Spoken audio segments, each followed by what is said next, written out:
Hai guys, kembali lagi di channel Movie Ministry, channel yang bisa banget buat kamu jadikan referensi sebelum menonton. Guys, siapa pencinta film Hollywood yang tidak kenal dengan Dwayne Johnson? Aktor yang memulai karirnya sebagai pegulat profesional ini, kini hadir dalam film action yang menarik berjudul Skyscraper. Film yang hak distribusinya dipegang oleh Universal Studio ini pertama kali rilis di Amerika Serikat pada bulan Juli 2018 lalu. Dengan biaya produksi sebesar 125 juta US dollar, film ini akhirnya berhasil mengantongi lebih dari 304 juta US dollar dari seluruh dunia. Kamu penasaran dengan akting Dwayne Johnson di film ini? Mari kita mulai.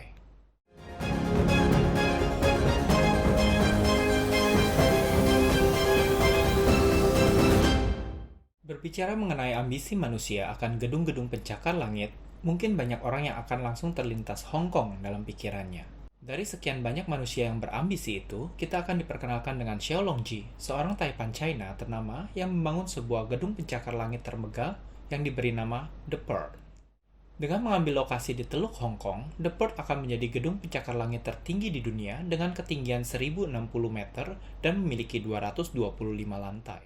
Sebagai langkah akhir untuk memastikan keamanan gedung fenomenal ini berjalan dengan lancar, maka disewalah konsultan keamanan swasta. Di sini kita akan diperkenalkan dengan Will Sawyer, seorang pensiunan FBI yang memutuskan mendirikan jasa konsultan keamanan sejak 10 tahun lalu. Setelah dia mengalami insiden yang mengakibatkan sebelah kakinya harus diamputasi karena terkena bom bunuh diri. Atas referensi dari temannya sewaktu di FBI dulu yang bernama Ben, Will akhirnya dipercaya menangani tugas ini. Untuk kelancaran pekerjaan, Will dan istrinya Sarah beserta kedua anaknya, Georgia dan Henry, diberi fasilitas tinggal di sebuah unit apartemen mewah dalam gedung tersebut. Di hari pertama bekerja, sementara Will dan Ben mempersiapkan pertemuan dengan Mr. Zhao, Sarah dan kedua anaknya menghabiskan waktu untuk mengunjungi taman panda yang terletak di bagian tengah gedung.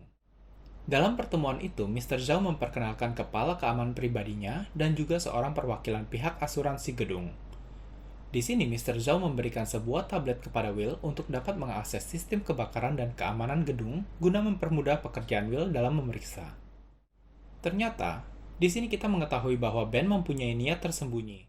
Dia bekerja sama dengan kelompok teroris Bota. Sesuai yang direncanakan Ben, sewaktu berada dalam kapal penyeberangan, seorang anak buah Bota berhasil melukai Will dan mengambil tas yang dibawanya. Di tempat yang berbeda, kelompok teroris Bota berhasil masuk ke dalam gedung dengan cara membobol dinding ruang bawah tanah. Karena terluka, Ben membawa Will ke rumahnya. Ketika mengobati luka Will, Ben terkejut karena tablet yang diincar ternyata masih ada bersama Will, karena Will menyimpannya di dalam jaket, bukan di dalam tasnya yang dicuri. Sekembalinya Sarah dan kedua anaknya dari taman, di depan unit apartemen, mereka tidak sengaja bertemu dengan Bota dan anak buahnya yang telah menyamar sebagai petugas pemeriksa saluran telepon. Sarah pun sedikit curiga, mengingat lantai yang mereka tempati harusnya masih belum dibuka untuk umum. Namun akhirnya ia segera masuk ke dalam unit apartemennya. Di tempat berbeda, Ben akhirnya membuka kedoknya kepada Will. Mereka pun berkelahi memperebutkan tablet keamanan di mana akhirnya Ben tertembak dan meninggal dunia. Sebelum meninggal, Ben memberitahu rencana kelompok teroris yang akan membakar lantai atas gedung yang berisi unit apartemen di mana Sarah dan anak-anak berada. Setelah menaburkan bubuk kimia yang mudah terbakar, akhirnya seluruh lantai 96 gedung itu pun dibakar. Will yang ingin menyelamatkan istri dan anak-anaknya yang berada di The Pearl, akhirnya harus berhadapan dengan kelompok teroris, di mana mereka akhirnya berhasil merebut tablet keamanan dari tangan Will. Kelompok ini pun langsung menyerang fasilitas pengendali luar The Pearl, yang berada 2 km di luar gedung pencakar langit itu.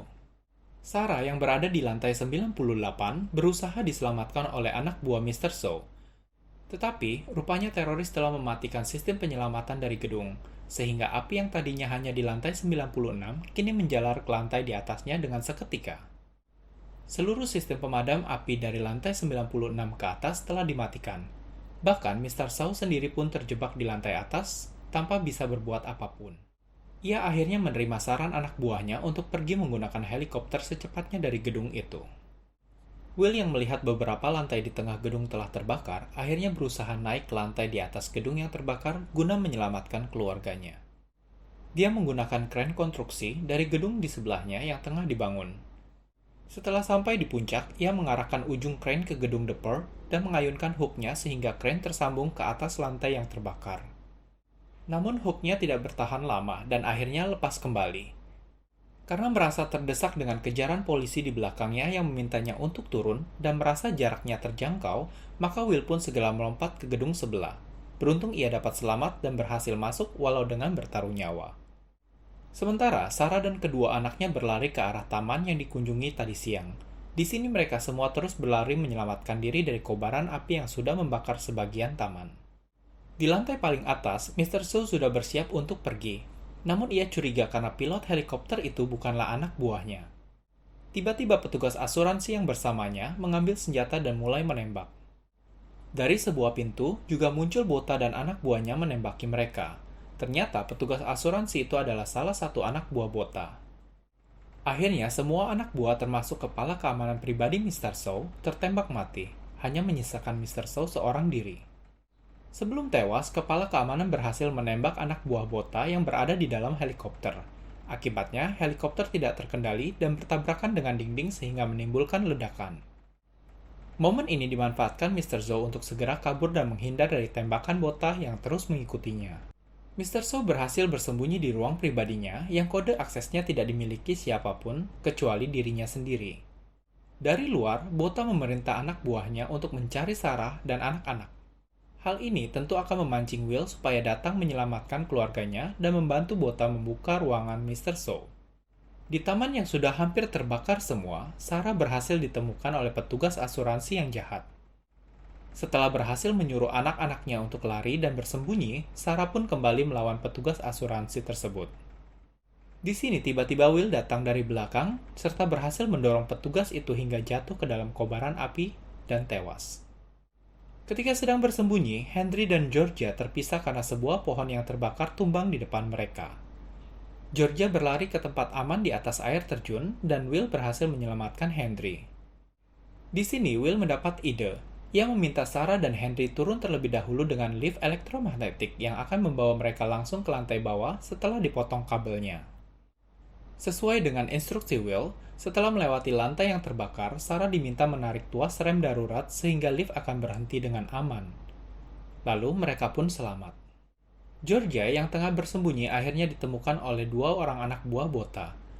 Georgia pun berteriak memanggil ayahnya sambil berlari menyelamatkan diri. Ketika ingin menyelamatkan putrinya, Will tertangkap oleh Bota dan anak buahnya. Dengan menyandera Georgia, Will dipaksa untuk membuka pintu ruang pribadi Mr. Zhou. Will pun kembali bertaruh nyawa untuk membuka pintu yang aksesnya terletak di belakang turbin di tengah gedung bagian luar. Setelah melewati bahaya, akhirnya Will berhasil membuka pintu ruang pribadi Mr. Zhou dan kembali masuk ke dalam gedung. Ketika pintu yang terbuka akan tertutup kembali, Will segera masuk ke dalam ruangan Mr. Zhou. Di sini, Mr. Zhou menjelaskan mengenai permasalahannya dengan Bota. Rupanya, file yang diincar Bota berisi data pencucian uang dari sindikat teroris. Mr. Zhou dan Will pun membuat rencana. Dengan menjebak Bota beserta anak buahnya ke ruang tertutup di atas gedung, akhirnya Will berhasil menghabisi Bota dan seluruh anak buahnya. Sementara di tempat yang berbeda, Sarah membantu pihak kepolisian Hong Kong juga berhasil meringkus anak buah Bota yang mengontrol dari jauh. Dari tablet yang ditemukan bersama anak buah Bota, Sarah berhasil memulihkan sistem keamanan dan pemadaman api di gedung itu. Cerita pun tamat. Guys, begitulah cerita film penuh aksi menegangkan Skycrapper ini. Bagaimana menurut kalian film Dwayne Johnson yang satu ini? Membuat kalian penasaran ingin menontonnya? Well, terima kasih sudah menonton channel Movie Ministry.